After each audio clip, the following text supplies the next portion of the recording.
아모스 5장 4절부터 6절까지 다 같이 한 목소리로 우리 화면을 보시면서 함께 나누도록 하겠습니다. 여호와께서 이스라엘 족속에게 이와 같이 말씀하시기를 너희는 나를 찾으라 그리하면 살리라. 베델을 찾지 말며 길갈로 들어가지 말며 브엘세발로도 나가지 말라. 길갈은 반드시 사로잡히겠고 베델은 비참하게 될 것임이라 하셨으니 너희는 여호와를 찾으라 그리하면 살리라. 그렇지 않으면 그가 불같이 요셉의 집에 임하여 멸하시리니 베델에서 그 불을 끌 자가 없으리라. 아멘. 우리 옆에 분하고 믿음의 인사 나눴으면 좋겠습니다. 우리 옆에 사람에게 그렇게 고백하시겠습니다. 예수님이 당신을 위해 부활하셨습니다.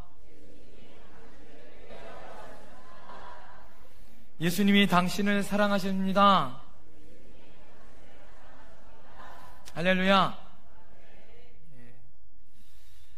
세상 사람들은 독약은 먹어도 살아도 나이는 먹고 못 산다. 이게 세상 사람들이 생각하고 있는 세상의 방식입니다. 사람의 삶에 대한 애착이나 죽음에 대한 두려움은 누구나 다 똑같죠. 이런 두려움의 원인은 그 죽음 이후의 삶에 확신이 없기 때문에 오는 두려움이다, 이렇게 말할 수 있습니다. 여러분, 2050년이 되어지면 유전자 염기 서열을 조작할 수 있어서 그때는 죽음도 연장시킬 수 있다, 이렇게 과학자들은 이야기합니다. 나노생명공학은 병을 없애기도 하고 수명을 연장하기도 하고 인공장기를 만들어서 보편화시키는 시기가 만들어지고 있다. 이게 과학자들이 말하고 있는 건강과 장수로 인류에 대한 소망을 말하고 있다, 말할 수 있습니다.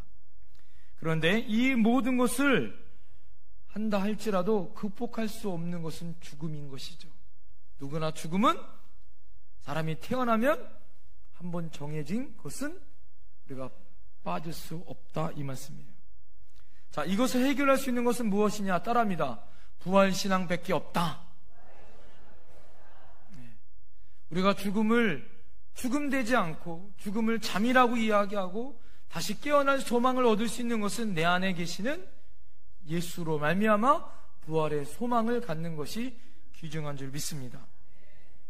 죽은 자를 살리신 기적을 여러분 목적하는 것은 죽은 자를 다시 살리고 그들을 다시 살리는 목적이 있습니다. 그것은 죽음 이후에 영원한 삶을 살기 위한 하나님의 목적이 있는 줄 믿습니다. 성경에는요, 기적에 대해서 많이 나와요. 복음서에 보면 35가지나 나옵니다. 그 가운데 9가지는 자연적 기적이고 26가지의 기적은 치유 기적이에요. 병든 자가 다시 살아난다든가, 귀신 들린 자가 귀신이 떠나간다든가, 죽은 자가 다시 살아나는 그런 치유의 기적이 26가지나 되어집니다. 아까에도 말씀드린 것처럼 병자를 고치고 귀신을 내쫓고 죽은 자를 살리는 것은 목적이 있는데, 이 목적은 무엇이냐?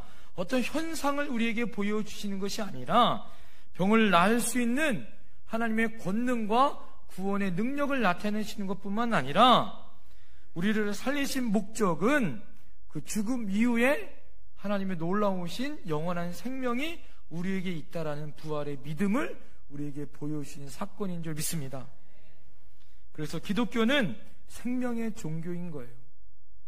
하나님과 예수를 믿는 것이 기독교라면 하나님은 살아계시고 예수 그리스도는 살아계신 줄 믿습니다.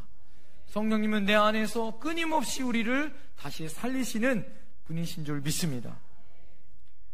기독교는 시작부터 2000년 동안 수없이 많은 박해를 받아왔어요. 로마의 네로 황제 때부터 지금까지 수없이 많은 순교자가 나오고 있습니다. 기독교는 다른 종교보다 월등하게 순교자가 많은 종교입니다. 왜 그렇게 순교자가 많을까요?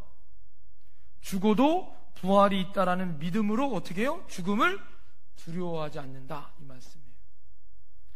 우리의 부활은 예수님 때문에 가능한 줄 믿습니다. 우리를 구원하시기 위하여 그리스도는 하나님이 되시며 동시에 인간이 사람이 되어 주셨어요.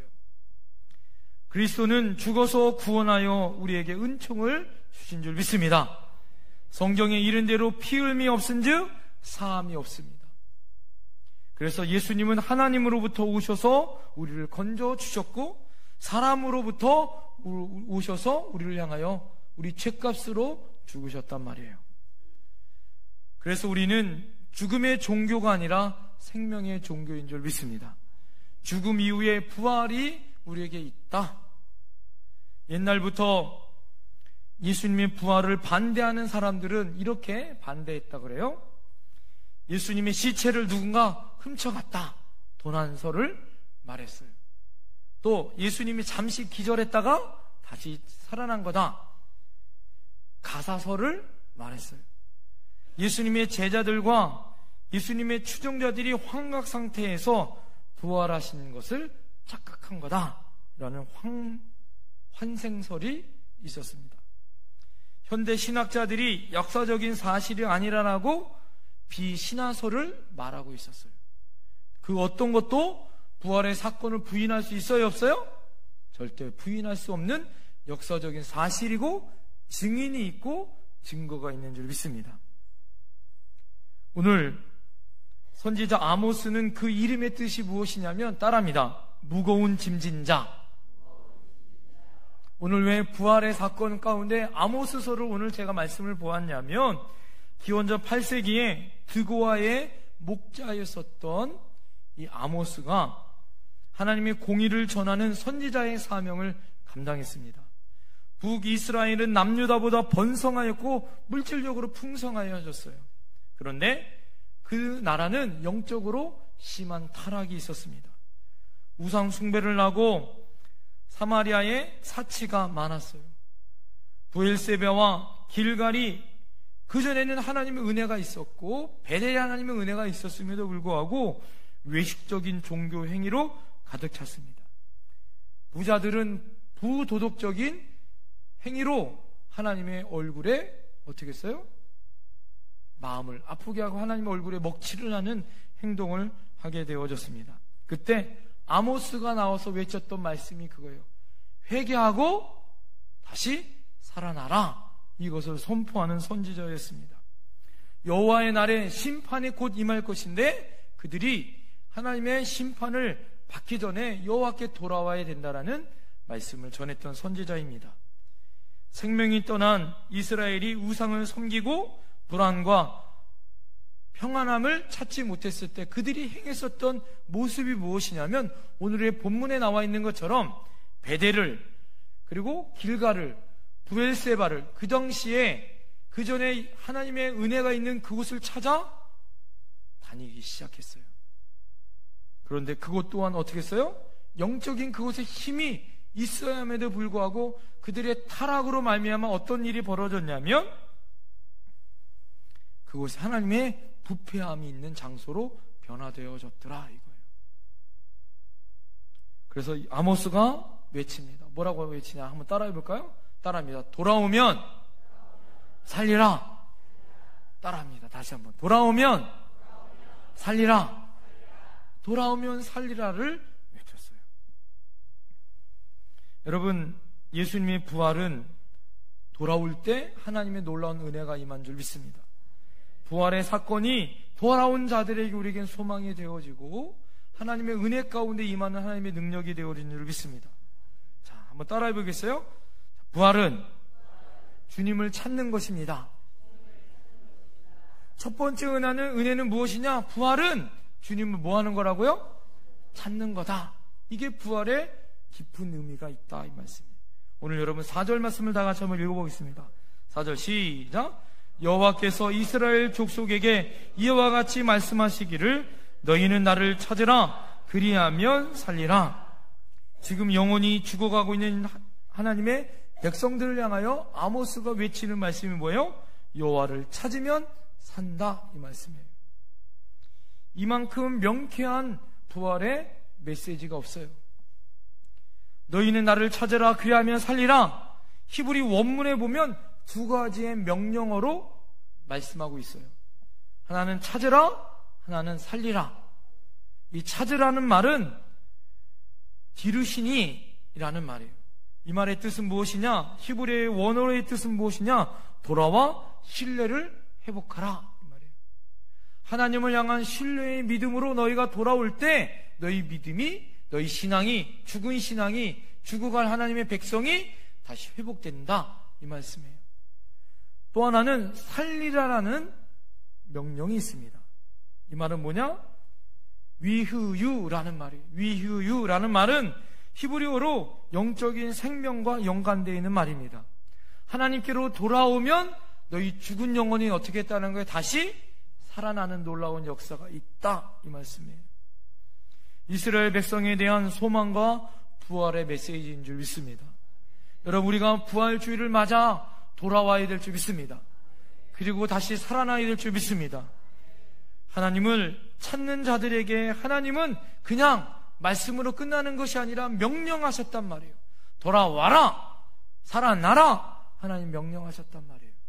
그 명령에 순종하는 자들에게 하나님이, 찾아오는 자에게 하나님이 만나주시는 놀라운 역사가 임할 줄 믿습니다. 이사야서 55장 6절에 보면 너희는 여호와를 만날 만할 때에 어떻게 하라? 찾으라. 시편 27편 8절에 보면 너희는 내 얼굴을 찾으라. 여러분, 스가랴 2장 3절에 보면 너희는 여호와를 찾으며 공의와 겸손을 구하라. 하나님 우리에게 이렇게 말씀하세요. 성경의 여러 군데에 하나님을 찾으라고 명령하고 있습니다. 왜 찾으라고 할까요? 이유는 간단해요. 여러분, 살려면 누구를 찾아야 한다는 거예요? 하나님을 찾아야 한다는 거예요. 여러분, 하루는 빌립과 나다나엘 두 제자가 예수님을 찾아왔습니다. 예수님에게 찾아와서 랍비여 어디 계시오나이까? 예수님을 찾아왔어요. 예수님을 찾아온 빌립과 나다나엘은 예수님을 찾아 결국에는 예수님의 제자가 된 줄 믿습니다. 누구나 예수님을 찾으면 제자가 될 줄 믿습니다. 많은 사람들이 헛된 진리를 찾아 헤매고 다니고 있어요. 어떤 이는 그 진리를 찾아 고행합니다. 제가 보건대 가장 큰 고행을 하는 사람들은 여러분, 티베트에 있는 불교 승려들이 고행을 통하여서 어떻게 해요? 진리를 찾아 헤매요. 다시 그들의 인생에 다시 윤회하여 다시 환생하려면, 좋은 곳으로 태어나려면 어떻게 해야 되냐? 고행을 통해서 다시 좋은 곳으로 태어날 수 있다, 이렇게 믿어요. 그래서 어떻게 합니까? 오체투지라는 걸 여러분 아세요? 발끝서부터 머리끝, 손끝까지 땅바닥에 어떻게 해요? 몇 걸음을 걷자 어떻게 해요? 무릎을 꿇고 오체를 땅바닥에 대고 진리를 찾아 헤매고 불경을 외운다고 합니다. 땅에 완전히 엎드려 한 걸음씩 나아가는 수행 방법이에요. 진리를 얻으려고 합니다. 어떤 라마승은 여러분 그렇게 오체투지를 통해서 히말라야 산을 넘는다라는 거예요. 그냥 걷기도 힘든데 여러분 한 발짝 걸을 때마다 오체투지를 하면서 히말라야 산지를 넘는다고 생각을 해보세요. 여러분 이렇게 고행한다고 진리를 찾아요? 아무리 노력을 해보세요. 진리를 찾을 수 있는가? 여러분 온전한 진리는, 다시 살아날 수 있는 것은, 그분을 다시 살릴 수 있는 것은 온전히 하나님 예수 그리스도의 진리밖에 없는 줄 믿습니다. 그 모든 것이 헛되더라. 우리는 하나님의 은혜로만, 하나님의 능력으로만 주님을 만날 수 있는 줄 믿습니다. 우선적으로 주님이 만나 주시겠다고 오늘 말씀하고 있어요. 여러분 5절 말씀 다 같이 한번 읽어볼까요? 5절. 이스라엘 백성들이 어디를 찾아 헤맸는지 다 같이 읽겠습니다. 시작. 베데레를 찾지 말며 길갈로 들어가지 말며 브에일세발로도 나가지 말라. 길갈은 반드시 사로잡히겠고 베델은 비참하게 될 것임이라 하였나니. 여러분 역사적으로 베델이나 길갈이나 브엘세바는 영적인 성지예요. 그런데 그곳에 가봤자 아무 소용이 없더라. 너네들이 하나님 앞에 타락하고 범죄한 그곳에 하나님의 은혜가 없더라. 이 말씀이에요. 하나님의 흔적은 찾을 수 없사오나 여러분, 주님의 은혜가 있는 곳에 하나님의 능력이 임할 줄 믿습니다. 신명기 4장 29절에 이렇게 얘기해요. 그러나 내가 거기서 내 하나님 여호와를 찾게 되리니 만일 마음을 다하고 뜻을 다하여 그를 찾으면 만나리라. 할렐루야. 여러분, 우리가 주님을 찾을 때 주님을 만나실 줄 믿습니다. 오늘 부활주일날 주님을 찾는 여러분들이 되어야 될 줄 믿습니다. 그럴 때 주님이 여러분을 만나 주시는 거예요. 우리 옆에 사람에게 좀 손패했으면 좋겠습니다. 주님을 찾읍시다. 주님을 찾을 때 만납니다. 부활하신 주님을 찾을 때 오늘 여러분 만나실 줄 믿습니다. 주님은 우리로 하여금 찾는 자에게 만나 주시겠다고 말씀하고 있어요. 구하라, 찾으라, 문을 두드리라. 할렐루야. 여러분, 주님이 우리를 찾는 자들에게 오늘 만나실 줄 믿습니다. 두 번째는 따라합니다. 부활은 다시 사는 것이다. 오늘 여러분 6절 말씀 다 같이 한번 읽겠습니다. 6절 시작. 너희는 여호와를 찾으라. 그리하면 살리라. 그렇지 않으면 그가 불같이 요셉의 집에 임하여 멸하시리니 베델에서 그 불들이 끌 자가 없으리라. 아멘. 여러분, 베델은 우상의 도시로 변화했어요. 베델에서 하나님의 진노가 끊이지 않는단 말이에요. 이 진노를 끌 수 있는 것은 하나님을 찾을 때 끌 수 있는 줄 믿습니다. 그 불을 꺼 하나님이 다시 살아나는 소생의 역사가 임한다는 거예요. 오늘 4절에 이렇게 이야기합니다. 너희는 나를 찾으라. 그리하면 어떻게 된다고요? 살아나리라. 마른 뼈가 다시 살아나요. 죽은 영혼이 다시 살아나요. 할렐루야. 안절뱅이가 다시 일어나요. 할렐루야. 아모스의 주제는 사는 거예요. 사는 것. 어떻게 살아날 수 있을까요? 아모스가 외치는 것은 생명이요 부활인 줄 믿습니다. 다시 살아날 수 있는 유일한 길은 주님을 붙드는 거예요. 하나님을 붙드는 거예요. 주님을 찾는 거예요. 그래야 살아날 줄 믿습니다. 두 단어를 우리가 바르게 알아야 됩니다. 찾아야 살아나는 거예요. 여러분, 찾으면 살아날 줄 믿습니다. 하나님을 찾지 않으면 살아날 수 없다, 이 말씀이에요. 예? 어릴 때 여러분 소풍 갈 때 빠지지 않는 한 가지 행사가 있어요. 그게 뭐예요? 보물찾기예요. 어떤 사람은 정말로 세상 말로 귀신같이 찾는 사람이 있어요. 예? 보물찾기를 어떻게 해요? 여러 개를 찾아서 못 찾는 친구들에게 어떻게 해줘요? 나눠줘요. 그런 사람들이 분명히 있어요. 여러분, 우리에게 누구를 찾아서 와야 되냐? 우리 인생에서 어떤 사람은 보물찾기를 못해도 실망하지 마세요. 주님이 여러분을 찾아오셨어요. 예수님이 여러분을 우리에게 찾아오신 줄 믿습니다. 그분이 우리 죄를 위해서 죽으셨습니다. 할렐루야. 그리고 다시 살아나신 줄 믿습니다. 그분이 다시 살아나서 부활의 첫 열매가 되어 오신 줄 믿습니다. 여러분, 우리는 죽어요. 이것은 정한 이치인 줄 믿습니다. 그러나 우리는 다시 살아나는 줄 믿습니다. 주님이 다시 부활의 첫 열매가 되어 살아나신 것처럼 우리도 다시 살아나는 줄 믿습니다.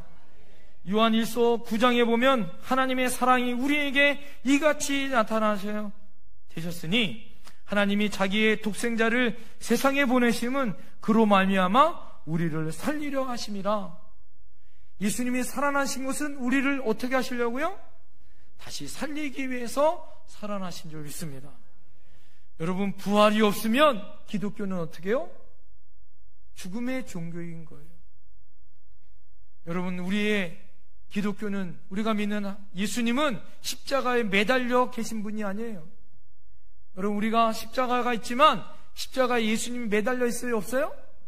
매달려 안 계십니다. 그분은 어디 계셔요? 부활하여 보좌 우편에 계신 줄 믿습니다. 죽으심 가운데 일어나신 그분, 할렐루야. 그래서 그리스도인들의 삶은 끊임없이 십자가 밑에 돌아오는 거예요. 그리고 나를 죽이는 거예요. 할렐루야. 죄를 고백하고 다시 시작하는 게 생명의 믿음을 가지고 있는 우리의 시작인 줄 믿습니다. 그리고 그리스도인들의 삶은 부활의 삶을 사는 거예요.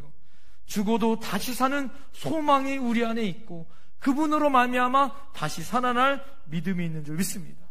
우리에게는 절망이 없어요. 실망도 없습니다. 고통도 없습니다. 옆에 사람에게 선포하세요. 여러분, 실망하지 마세요. 좌절하지 마세요. 할렐루야. 여러분, 우리는 죽었지만 다시 만날 소망이 있는 줄 믿습니다. 여러분, 장례식 때 가서 제가 반드시 하는 말이 있어요. 실망하지 마세요. 우리는 죽음이 아닙니다. 성경에서는 죽음을 잔다라고 표현합니다. 잔다라는 것은 다시 깨어날 때가 있는 줄 믿습니다. 예수님이 다시 오실 때 무덤이 열릴 줄 믿습니다. 다시 살아날 줄 믿습니다. 우리 사랑하는 성도님들, 통일동산에 많은 분들이 모셔 계시는데 하나님이 통일동산에 무덤이 열리고 하나님의 은혜의 은총이 함께하는 놀라운 역사가 임할 줄 믿습니다. 그래서 우리에게는 죽음이 아니라 죽음이 영원의 길로 여는 하나님의 은총인 걸 믿으시길 바랍니다. 사람들이 이야기하기를 예수 믿으면 제2의 인생을 산다, 이런 고백을 하고 있어요. 다시 새로운 삶을 사는 사람, 두 번째 생일을 맞는다, 이렇게 고백을 해요. 손양원 목사님의 두 아들을 죽인 안재선이라는 분이 계세요. 이분이 공산당에서 어떻게 했습니까? 손양원 목사님 아들을 죽였어요. 그렇지만 손양원 목사님이 어떻게 했어요? 이분을 양아들 삼았어요. 그래서 이름을 안재선에서 손재선이라고 이름을 바뀌었어요. 이분이 늘 평생에 뭐라고 고백해요? 나는 안재선에서 다시 손재선으로 다시 새롭게 태어났다, 이렇게 고백합니다. 내가 죽을 인생이 예수님으로 말미암아 은혜 받은 손양원 목사님으로 말미암아 그분의 양아들로 나는 다시 태어났다, 이렇게 고백해요. 박승현이라는 분이 있습니다. 1995년 6월 29일 날 상품 백화점이 붕괴되어져서 땅에 묻혔다가 17일 만에 다시 태어났어요. 여러분 기억하시나요? 뉴스의 주인공이 됐습니다. 그분이 살아나면서 뭐라고 고백하냐면 나머지 인생은 덤으로 얻은 인생입니다, 이런 고백을 해요. 여러분, 우리는 예수 믿은 다음에 다시 덤으로 얻는 인생을 얻은 줄 믿습니다. 제2의 인생을 얻은 줄 믿습니다. 그렇습니다. 여러분, 예수님 이름으로 말미암아 죽을 인생이 다시 살아나는 부활의 인생으로 바뀐 줄 믿습니다. 이제는 죽을 인생이 아니라 덤의 인생으로 새롭게 변화된 인생인 줄 믿습니다. 오늘 우리 사랑하는 세례받는 사람들, 우리 견신받는 우리 사랑하는 분들, 어제 세례교육을 하면서 제가 그 말씀했어요. 세례에 세 가지 의미가 있습니다. 그리스도와 연합하여 하나 되는 것. 두 번째 의미, 여러분, 예수님이 십자가에서 못 박혀 죽으셨다가 다시 어떻게 하셨어요? 부활하여 살아나신 것처럼 세례라는 의미는 뭐예요? 물속에서 나는 죽고 다시 물속에서 나올 때 살아나 새로운 하나님의 백성으로 다시 태어난 것이 세례인 줄 믿습니다. 그래서 부활주일날 세례를 하는 거예요. 왜 의미가 있냐? 다시 하나님의 백성으로 다시 태어났다는 의미가 있는 거예요. 여러분, 우리는 예수 이름으로 다시 태어난 하나님의 백성인 줄 믿습니다. 어메이징 그레이스를 작사한 존 뉴턴이라는 분이 있어요. 여러분, 이 어메이징 그레이스가 얼마나 유명하냐면 노래방에서도 어메이징 그레이스가 있어요. 예? 나 같은 죄인 살리신 존 뉴턴이라는 분이, 원래 그분은 노예를 잡아다가 파는, 노예를 파는 그런 선장이었어요. 상인이었습니다.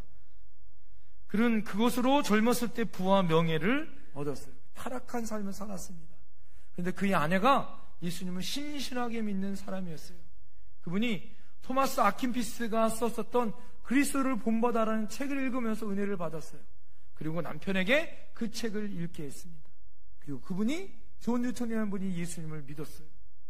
내가 지금까지 살았던 노예를 팔았던 나의 인생이 헛된 인생을 그가 알았어요. 죽을 인생이 예수 이름으로 다시 변화되어졌어요. 그리고 쓴 시가 무엇이냐? 오늘 우리가 찬양하는 나 같은 죄인 살리심. 한번 불러볼까요? 나 같은 죄인 살리심 주 내놓라와 잃었던 생명 찾았고 잃었던 생명 찾아 광명을 얻었네. 광명을 얻었네. 그분이 예수님 믿고 나니까 그 전에 인생이 헛된 인생을 알았어요. 예수님을 믿고 나니까 제2의 인생을 깨달았어요. 예수님을 찾고 생명을 얻은 줄 믿습니다. 여러분, 예수님이 이 땅에 계실 때 야이로의 딸을, 나인성 과부의 아들을, 나사로를, 여러분, 예수님은 죽었던 세 사람을 다시 살리신 줄 믿습니다. 혹시 여러분 부활주일이 됐음에도 불구하고 여러분의 인생이 아직도 고난 가운데 있습니까? 좌절 가운데 있어요? 슬픔 가운데 있어요? 소망이 없습니까? 오늘 예수님이 여러분에게 찾아가실 줄 믿습니다. 그리고 여러분을 살리실 줄 믿습니다. 반드시 여러분을 살리실 줄 믿습니다. 그 능력의 주님을 찬양하는 오늘 부활주일이 되길 간절히 축원드립니다. 기도하겠습니다.